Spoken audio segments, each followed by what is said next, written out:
Management, leasing, asset management, commercial real estate investment ਵਿੱਚ ਸਾਰੀਆਂ ਸੇਵਾਵਾਂ ਲਈ ਅਮਰੀਕਾ ਭਰ ਵਿੱਚੋਂ ਤੁਸੀਂ ਸਾਡੇ ਤੱਕ ਪਹੁੰਚ ਕਰ ਸਕਦੇ ਹੋ।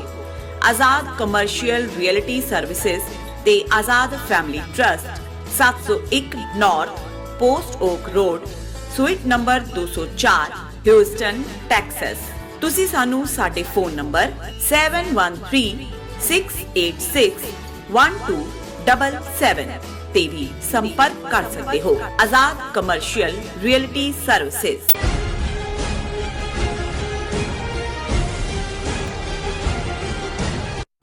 ਦਰਸ਼ਕੋ, ਬ੍ਰੇਕ ਤੋਂ ਬਾਅਦ ਤੁਹਾਡਾ ਸਭ ਦਾ ਨਿੱਘਾ ਸਵਾਗਤ ਹੈ। ਹੁਣ ਆਪਾਂ ਗੱਲਬਾਤ ਕਰਾਂਗੇ ਗੁਰਬਾਣੀ ਵਿਚਾਰਾਂ ਦੀ, ਗੁਰਮਤ ਵਿਚਾਰਾਂ ਦੀਆਂ। ਤੇ ਸਾਨੂੰ ਇਸ ਤਰ੍ਹਾਂ ਬਣੇ ਨਾ ਡਾਕਟਰ ਸਾਹਿਬ ਕੋਲੋਂ ਉਹਨਾਂ ਦੇ ਆਪਾਂ ਵਿਚਾਰ ਸੁਣਦੇ ਹਾਂ। ਜੀ ਡਾਕਟਰ ਸਾਹਿਬ, ਕੀ ਕਹਿਣਾ ਚਾਹੋਗੇ? ਦੇਖੋ, ਸ਼ੁੱਕਰਵਾਰ ਦੇ ਪ੍ਰੋਗਰਾਮ 'ਚ ਅਸੀਂ ਗੁਰੂ ਗ੍ਰੰਥ ਸਾਹਿਬ ਦੀ ਬਾਣੀ ਸ਼ਲੋਕ ਵਾਰਾਂ ਤੇ ਵਧੀਕ ਚੋਂ ਸ਼ਲੋਕ ਦੀ ਵਿਚਾਰ ਕਰਦੇ। ਅੱਜ 2 ਸ਼ਲੋਕ ਅਸੀਂ ਇਸ ਵਿਚਾਰ ਲਈ ਚੁਣੇ ਨੇ, 54 ਤੇ 55 ਨੰਬਰ। ਦੋਨਾਂ ਦੇ ਵਿੱਚ ਜਿਹੜਾ ਇੱਕ ਵਰਡ ਜਿਹਨੂੰ ਅਸੀਂ ਸੰਸਕ੍ਰਿਤ ਜਾਂ ਹਿੰਦੀ ਵਾਲੇ ਪਪੀਹਾ ਕਹਿੰਦੇ ਨੇ, ਅਸੀਂ ਬਬੀਹਾ ਕਹਿੰਦੇ ਪੰਜਾਬੀ ਦੇ ਵਿੱਚ। ਔਰ ਇਹ ਬਰਸਾਤ ਦੇ ਮੌਸਮ 'ਚ ਖਾਸ ਤੌਰ 'ਤੇ ਜਾਂ ਜਦੋਂ ਮੀਂਹ ਅਜੇ ਪੈਣ ਵਾਲਾ ਹੁੰਦਾ, ਬੱਦਲ ਆਉਂਦੇ ਨੇ, ਤੇ ਉਹਦੀ ਆਵਾਜ਼ ਤੁਸੀਂ ਸੁਣਦੇ ਹੋ, ਪ੍ਰਿਯੋ ਪ੍ਰਿਯੋ ਕਰਦਾ, ਪ੍ਰਿਯੋ ਪ੍ਰਿਯੋ। ਔਰ ਉਸ ਬਾਰੇ ਇਹ ਹੈ ਕਿ ਵੀ ਉਹ ਪਾਣੀ ਜਿਹੜਾ ਹੈ ਉਹ ਛੱਪੜ ਜਾਂ ਖੂਹ ਜਾਂ ਦੂਜਾ ਜਿਹੜਾ ਕੋਈ ਹੋਰ ਸੋਰਸ ਟੋਬੇ ਦਾ ਨਹੀਂ ਪੀਂਦਾ, ਡਾਇਰੈਕਟ ਫਰੋਮ ਦਾ ਸੋਰਸ। ਉਹ ਜਦੋਂ ਮੀਂਹ ਪੈਂਦਾ ਉਦੋਂ ਹੀ ਉਸ ਦੀ ਪਿਆਸ ਬੁਝਦੀ ਹੈ ਔਰ ਉਹ ਪਾਣੀ ਡਾਇਰੈਕਟ ਫਰੋਮ ਦਾ ਸੋਰਸ ਲੈਂਦਾ। ਹੁਣ ਜਿਹੜੇ ਕਵੀ ਜਨ ਹੁੰਦੇ ਨੇ ਜਾਂ ਰੂਹਾਨੀਅਤ ਦੀ ਦੁਨੀਆ 'ਚ ਵੀ ਗੁਰਬਾਣੀ 'ਚ ਜਦੋਂ ਤੁਸੀਂ ਆਪਣੇ ਲੋਕਾਂ ਨੂੰ ਸਮਝਾਣਾ, ਹੁਣ ਹੁੰਦਾ ਇਹ ਹੈ ਕਿ ਵੀ ਉਸ ਬਾਬੀਹੇ ਨੂੰ ਲੈ ਕੇ ਬਹੁਤ ਸਾਰੀ ਜਿਹੜੀ ਭਾਈ ਗੁਰਦਾਸ ਜੀ ਦੀਆਂ ਵਾਰਾਂ ਹੋਣ, ਦੂਸਰੀ ਪੋਇਟਰੀ ਦੇ ਵਿੱਚ ਵੀ ਜ਼ਿਕਰ ਹੈ, ਪਪੀਹਾ ਕਹਿ ਕੇ ਹਿੰਦੀ ਪੋਇਟਰੀ ਦੇ ਵਿੱਚ ਜ਼ਿਕਰ ਹੈ ਕਿ ਵੀ ਕਿਸ ਤਰ੍ਹਾਂ ਉਹ ਛਟਪਟਾ ਰਿਹਾ ਕਿ ਉਹਦੇ ਮੂੰਹ ਦੇ ਵਿੱਚ ਪਾਣੀ ਦੀ ਬੂੰਦ ਪਏ ਔਰ ਉਹ ਉਦੋਂ ਹੀ ਤ੍ਰਿਪਤ ਹੁੰਦਾ, ਉਹਦੀ ਆਵਾਜ਼ ਉਦੋਂ ਹੀ ਬੰਦ ਹੁੰਦੀ ਹੈ ਜਦੋਂ ਕਿ ਉਹ ਜਿਹੜਾ ਉਹ ਮੀਂਹ ਦਾ ਪਾਣੀ ਉਹਦੇ ਮੂੰਹ 'ਚ ਪੈਂਦਾ। ਹਾਲਾਂ ਉਸ ਦਾ ਇੱਕ ਸਪਿਰਿਚੁਅਲ ਹੋਰ ਵੀ ਲਾਈਨ ਹੈ ਕਿ ਜੀ ਇੱਕ ਸਵਾਂਤੀ ਨਕਸ਼ਤਰ ਹੁੰਦਾ, ਇੱਕ ਟਾਈਮ ਫਰੇਮ, ਜੇ ਉਦੋਂ ਉਹਦੇ ਮੂੰਹ 'ਚ ਬੂੰਦ ਪਏ ਤੇ ਉਹ ਮੋਤੀ ਬਣ ਜਾਂਦਾ, ਪਰਲ ਬਣ ਜਾਂਦਾ। ਇਹ ਵੀ ਕਵੀਆਂ ਦੀਆਂ ਆਪਣੀਆਂ ਇਮੈਜੀਨੇਸ਼ਨਸ ਨੇ। ਪਰ ਜ਼ਾਹਰ ਹੈ ਕਿ ਗੁਰੂ ਸਾਹਿਬਾਨ ਨੇ ਇਸ ਹਕੀਕਤ, ਕਿਉਂਕਿ ਤੁਸੀਂ ਆਪਣੇ ਲੋਕਾਂ 'ਚ ਪਪੀਆ ਹੈ, ਬਰਸਾਤ ਪ੍ਰਿਯੋ ਪ੍ਰਿਯੋ ਵੀ ਸੁਣਦੀ ਹੈ, ਜਿਵੇਂ ਡੱਡੂਆਂ ਦੀ ਟ੍ਰੈਂ ਟ੍ਰੈਂ ਸੁਣਦੀ ਹੈ।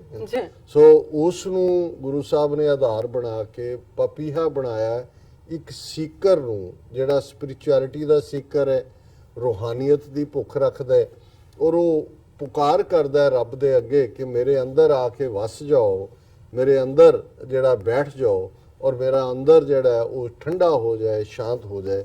ਸੋ ਇਹ ਪਹਿਲਾ ਸ਼ਲੋਕ ਹੈ, ਬਾਬੀਹਾ ਪ੍ਰਿਯੋ ਪ੍ਰਿਯੋ ਕਰੇ ਜਲ ਨਿਧ ਪ੍ਰੇਮ ਪਿਆਰ, ਗੁਰ ਮਿਲ ਸੀਤਲ ਜਲ ਪਾਇਆ, ਸਭ ਦੁਖ ਨਿਵਾਰਨ ਹਾਰ, ਤਿਸ ਚੁਕੈ ਸਹਿਜ ਉਪਜੈ, ਚੁਕੈ ਕੂਕ ਪੁਕਾਰ, ਨਾਨਕ ਗੁਰਮੁਖ ਸ਼ਾਂਤ ਹੋਏ, ਨਾਮ ਰੱਖੋ ਉਰਤਾਰ। ਕਿ ਭਾਈ ਜਿਵੇਂ ਬਬੀਹਾ ਪ੍ਰਿਯੋ ਪ੍ਰਿਯੋ ਕਰਦਾ ਕਿਉਂਕਿ ਉਸ ਦਾ ਪਿਆਰ ਪਾਣੀ ਦੇ ਖਜ਼ਾਨੇ ਨਾਲ ਹੈ, ਡਾਇਰੈਕਟ ਸੋਰਸ ਦੇ ਨਾਲ ਹੈ। ਔਰ ਜਿਸ ਤਰ੍ਹਾਂ ਜਦੋਂ ਪਾਣੀ ਮਿਲਦਾ ਹੈ ਤਾਂ ਉਹ ਸ਼ਾਂਤ ਹੋ ਜਾਂਦਾ, ਇਵੇਂ ਹੀ ਜਿਸ ਸਿੱਖ ਦੇ ਅੰਦਰ, ਜਿਸ ਮੁਤਲਾਸ਼ੀ ਦੇ ਅੰਦਰ, ਸੀਕਰ ਦੇ ਅੰਦਰ ਰੱਬ ਦੀ ਚਾਹਨਾ ਹੈ, ਤਾਂਘ ਹੈ, ਉਹ ਰੱਬ ਰੱਬ ਕਰਦਾ ਹੈ, ਉਹ ਵਿਰਾਗ ਦੇ ਵਿੱਚ ਹੁੰਦਾ ਹੈ। ਤੇ ਜਦੋਂ ਗੁਰੂ ਮਿਲਦਾ ਹੈ, ਗੁਰ ਮਿਲੇ ਸੀਤਲ ਜਲ ਪਾਇਆ, ਸਭ ਦੁੱਖ ਨਿਵਾਰਨ ਹਾਰ, ਜਦੋਂ ਉਹਦੀ ਪੁਕਾਰ ਸੁਣੀ ਜਾਂਦੀ ਹੈ, ਰੱਬ ਮਿਲਦਾ, ਉਸ ਤੇ ਸਾਰੇ ਦੁੱਖ ਦੂਰ ਹੋ ਜਾਂਦੇ ਨੇ। ਔਰ ਫਿਰ ਤਿਸ ਚੁੱਕੈ ਸਹਿਜ ਉਪਜੈ, ਚੁੱਕੈ ਕੂਕ ਪੁਕਾਰ, ਉਹਦੇ ਅੰਦਰਲੀ ਜਿਹੜੀ ਬਿਰਲਾਹਟ ਹੈ, ਛਟਪਟਾਹਟ ਹੈ, ਉਹ ਖਤਮ ਹੋ ਜਾਂਦੀ ਹੈ, ਉਹਦੇ ਅੰਦਰ ਸਹਿਜ ਪੈਦਾ ਹੁੰਦਾ ਹੈ।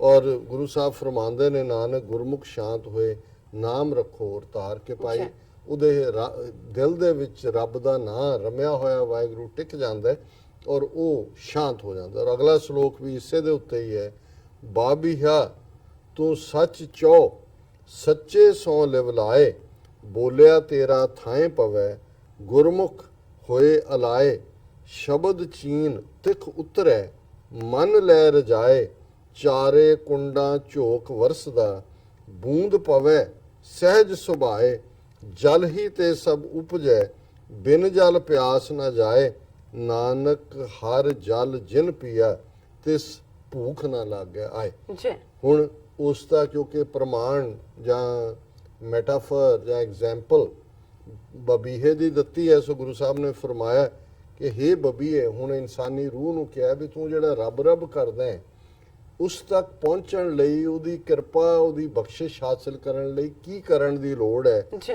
ਤੂੰ ਸੱਚ ਚੋ ਹੁੰਦਾ ਉਚਾਰਨ ਕਿ ਸੱਚ ਬੋਲ। ਬਿਲਕੁਲ ਕਿ ਜੇ ਤੂੰ ਰੱਬ ਨੂੰ ਮਿਲਣਾ ਹੈ ਤੇ ਅਲਟੀਮੇਟਲੀ ਸੱਚ ਦੇ ਉੱਤੇ ਆਪਣੀ ਜ਼ਿੰਦਗੀ ਨੂੰ ਖੜਾ ਕਰ, ਅਮਰਾਂ ਦੇ ਵਿੱਚ ਸੱਚ ਲਿਆ, ਸੱਚ ਬੋਲ, ਸੱਚੇ ਸੌ ਲਿਵਲਾਏ, ਔਰ ਤਾਂ ਕਿ ਤੇਰੀ ਪ੍ਰੀਤ ਵੀ, ਤੇਰਾ ਪਿਆਰ ਵੀ ਜਿਹਦੇ ਨਾਲ ਲੱਗਣਾ ਉਹ ਤਾਂ ਸੱਚਾ ਹੈ। ਕਿ ਜੇ ਤੇਰੇ ਅੰਦਰ ਸੱਚ ਨਹੀਂ ਹੈ, ਸੱਚ ਹੀ ਸੱਚ ਨਾਲ ਕਨੈਕਟ ਹੋਏਗਾ, ਝੂਠ ਦੇ ਨਾਲ ਰੱਬ ਨਹੀਂ ਮਿਲਣਾ ਹੈ। ਬੋਲਿਆ ਤੇਰਾ ਥਾਏ ਪਵੇ ਗੁਰਮੁਖ ਹੋਏ ਅਲਾਏ, ਕਿ ਤੂੰ ਗੁਰਮੁਖ ਹੋ ਕੇ ਅਲਾਏ ਅਲਾਪ ਕਰ, ਜਿਹੜਾ ਪ੍ਰਿਓ ਹੈ ਉਹ ਸੱਚ ਦੇ ਉੱਤੇ ਮਬਨੀ ਕਰਕੇ ਗੁਰਮੁਖ ਬਣ ਕੇ, ਰੱਬ ਦਾ ਬੰਦਾ ਬਣ ਕੇ, ਹੁਕਮੀ ਬੰਦਾ ਬਣ ਕੇ ਜਦੋਂ ਕਹੇਗਾ ਬੋਲਿਆ ਤੇਰਾ ਥਾਂ ਪਵੇ, ਫਿਰ ਤੇਰੀ ਜਿਹੜੀ ਪੁਕਾਰ ਹੈ ਉਹ ਟਿਕਾਣੇ ਤੇ ਪਹੁੰਚ ਜਾਏਗੀ। ਸ਼ਬਦ ਚੀਨ ਤਿਖ ਉਤਰੇ, ਸ਼ਬਦ ਨੂੰ ਪਛਾਣ ਤੇ ਤੇਰੀ ਪਿਆਸ ਜਾਏ। ਤੇਰੀ ਜਿਹੜੀ ਰੂਹਾਨੀ ਪਿਆਸ ਹੈ ਉਹ ਤਾਂ ਹੀ ਬੁਝੇਗੀ ਜਦੋਂ ਤੂੰ ਰੱਬ ਦੇ ਸ਼ਬਦ ਦੇ ਉੱਤੇ ਆ ਮਨਾ ਕਰੇਗਾ, ਉਹਨੂੰ ਪਛਾਣੇਗਾ, ਮਨ ਲੈ ਰਜਾਏ। ਫਿਰ ਕੱਲਾ ਇਹ ਨਹੀਂ ਹੈ ਜੀ ਪਛਾਣ ਲਿਆ, ਪਛਾਣਨਾ ਇਹੀ ਹੈ ਹੁਕਮ ਰਜ਼ਾਈ ਚੱਲਣਾ, ਨਾਨਕ ਲਿਖਿਆ ਨਾਲ ਰਜ਼ਾ ਨੂੰ ਮੰਨਣਾ। ਚਾਰੇ ਕੁੰਡਾਂ ਝੋਕ ਵਰਸਦਾ ਬੂੰਦ ਪਵੇ ਸਹਿਜ ਸੁਭਾਏ, ਕਿ ਉਹ ਮੀਂਹ ਤਾਂ ਰੱਬ ਦੀ ਰਹਿਮਤ ਦਾ ਚਾਰੇ ਕੁੰਡਾਂ 'ਚ, ਚਾਰੋਂ ਡਾਇਰੈਕਸ਼ਨਾਂ 'ਚ ਜਿਹੜਾ ਉਹ ਵਸ ਰਿਹਾ, ਪਰ ਹਿਊਮਿਲਿਟੀ ਦੇ ਨਾਲ ਝੁੱਕ ਕੇ ਉਸ ਬੂੰਦ ਨੂੰ, ਉਹ ਤੇਰੇ ਅੰਦਰ ਤਾਂ ਹੀ ਵਸੇਗੀ ਜੇ ਤੂੰ ਸੱਚ ਦੇ ਉੱਤੇ ਹੁਕਮੀ ਬੰਦਾ ਬਣੇਗਾ। ਜਲ ਹੀ ਤੇ ਸਭ ਉਪਜੈ ਬਿਨ ਜਲ ਪਿਆਸ ਨਾ ਜਾਏ।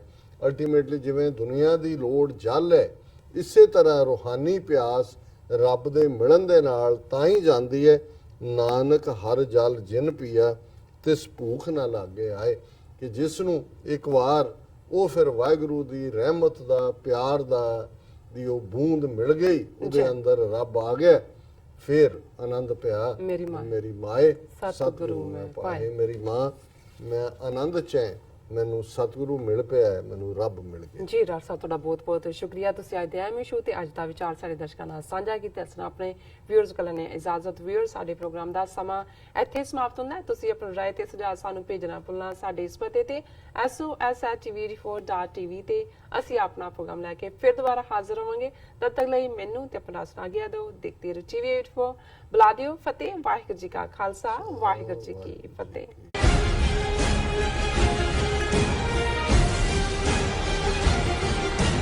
ਕੀ ਤੁਸੀਂ ਰੋਜ਼ਾਨਾ